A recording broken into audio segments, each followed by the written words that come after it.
Ana Tolasa, artist sana Tolasa. Artist Tolosaa eenyuuti? Isa bayyane horiya.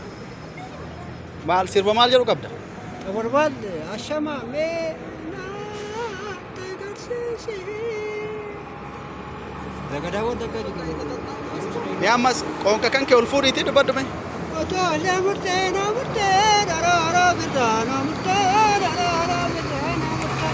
Kitaarban dagadi keessa. Xawwal waallee ka jedhu?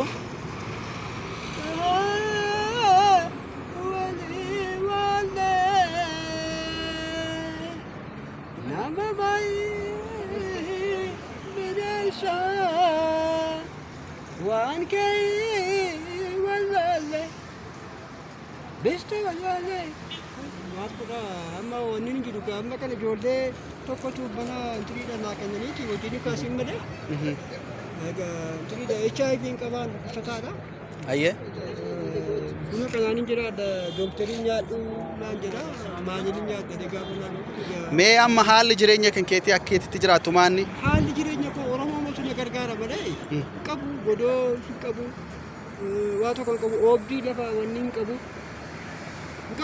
waggaa 69 kaase 1969 kaase berii walaajoo dhufnees qannoo fa'aa duukaana amantee dojaa kan jedhu isaan duukaan afaan Oromooti waggaa lixa irraa jalqabneeti nuuni afaan Oromootiin dargiin intinuu jedhee afaan keessa guddifadhaa nuun jedhee kanaafuu wal isaa jedhuuti baharraay warra harkaan qalloo wal jalqabaa jechuudha. Eeshi. Baqqaloo duukaa akka sumaayyoo buusaa hundu'eera darbeera artist adii birraa hundu'eera gaa afaan Oromoo jalqabaa dhagaa inni gaa nuyyuu isarraa barande nuyyuu isarraa baranneeti afaan kana karaa sana jalqabne. Ayyee.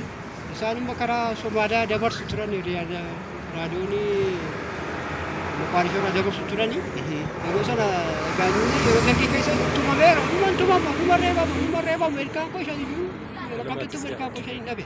Ayyee. Naannoo jechuudha egaa. Ayyee. Naqamteerra kiiloomeetirii sa'a tokko deemnee dhufnee barannaa. Naqamteerra jechuudha baadiyyaa dhagaa tiffa kan jedhamu masaqa kan jedhu dhaladhe guddadda'anii kana dhagaa dhufnee. Amma haalli ati itti jiraataa jirtu wanni sababa kanaa fi haala amma jireenya kan kee kanaatii fi si saaxile kun maal inni tarii nummoo maal si gargaaruu qabna wanti ati nu gaafatte yoo jiraate. Amma dandeessan egaa moonaa na gargaartaniittu na baay'ee na gargaara artistii nama hundumaa beekuu hin danda'u garuu uummati garuu na beeka. Isin shakkitanii miti kana namichi kun walisaa dhabu walisaa miti jettee inni kun gargareedha asis naa jalqaba na argiteetta ani intini kana baadheen ture kanaafani callisee gade. Mee haalli asiin booda namni ittiin si argachuu danda'u haalli ittiin si qunnamuu danda'an yoo jiraate akkamitti ibsuu dandeetta taate? Maadhaan teessoon kan kee nuti amma karaarra si argine? Buraayyuudha ani gaa kan hin jedhaadhu buraayyuu lafa gadi qabaa qarshii akkuma Oromoo nama deeni. Akeeka fedhamuu gadi qabaa guddisu. Bilbila fa'aa waan akkasiin qabdaa? Qaba. Warra addooyyee sun kaaseetti kana na hojjetaniiti kiliippii kan. Addooyyee fi warra haaromsa Finfinnee warra jedhamanii. Na hojjetaniiti namichi tokko obbo Kitsuun Degdee jedhama. Kaaseetti kana na gargaare. Meeshaa kana warri meeshaa taphatan kun na rakkisa gaa yeroo baay'ee. Ani qarshiin qabu garuu dandeettii qaba. Aadaa Oromoo baasuudhaaf kanatu morkii na qabateeti malee barumsaa nama kudha tokkottu haaskuulii ga'eera. Ayyee. Ayyee. Maal fedhii afaan itti garafame sana yeroo jalqaatti itti garafame saansuudii jechuudha amma garuu diimokiraasiin jira barreessuus hin danda'ama sirbuus hin dandeessa saansuudii jiru yeroo ammaa kana egaa. Ayyee. Dur garuu maaliif waan sirba tokko Kasaran kasasiye, kasalanko, makaran kasasile, kasasiye, kasalanko, wayyashunke, meeshamjanko, wayyashi jedhu itti gaafatameera. Maal jechuu barbaadde naan jedhaniiti. Jaalaluma malee waa biraa miti naan jedhan. Afaan biraatiin egaa afaan Oromoo hin barbaanne afaan biraatiin sirbii naan jedhan hin beeku afaan biraatiin beeku. Yes. Beeku godha cuma aadaa baadiyyaa keessa malee hiikaasaa sana waan jiran bakka ወደድኩሽ ምናምን ነገር ነው የሚለው የሮዘነ ኢሰፓ ወረ ማኑ ጀረም ቢሉ ኢሰፓ እኮ በራ መንግስቱ ኃይለማርያም ብቻ ደጋ ሳንሱሪ አማገዱ ኑኒ አዳ ከሰን ጉድሳ የደርጊን ገሩ ከራቶ ኮኑ እንድገሩ ነው ጀቴራ አዳ ከሰን ጉድሳ ጀዴራ ማለት ሴናነማ እንትን ይበዳል በዱ ዶጋ አዳ ከኛ ገዶ ከኛ ገቱሜ ኡልቱሜ ጸወቺ ሲረጋ namni amma maatii dhus fakkaata sirba keessa tariyaan gatiin gurraacha na jibbatte beeku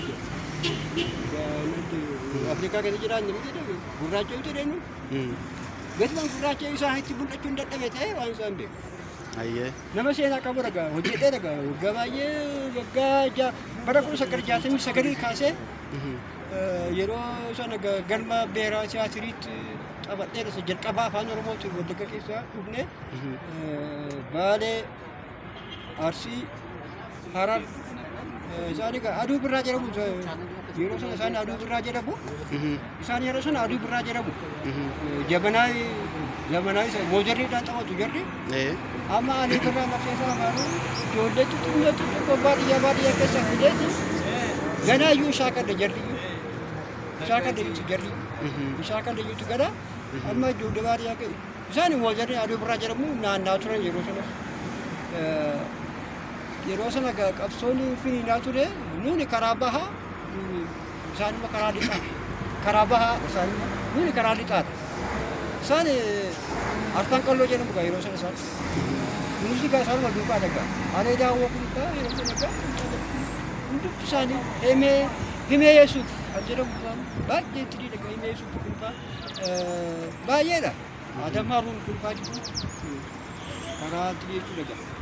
Ayyee nuti waan si gargaarra tarii akka namni si gargaarus waan amma waraabaa jiru kana karaa sooshaal miidiyaatiin gadi hin dhiisna haala namni itti quunnamuu danda'u irratti waliin dubbannaa bilbila kee hin qabannaa waan dandeenyuun si gargaarra rabbi si haa gargaaru du'aa isii goonaa galatoomi atillee.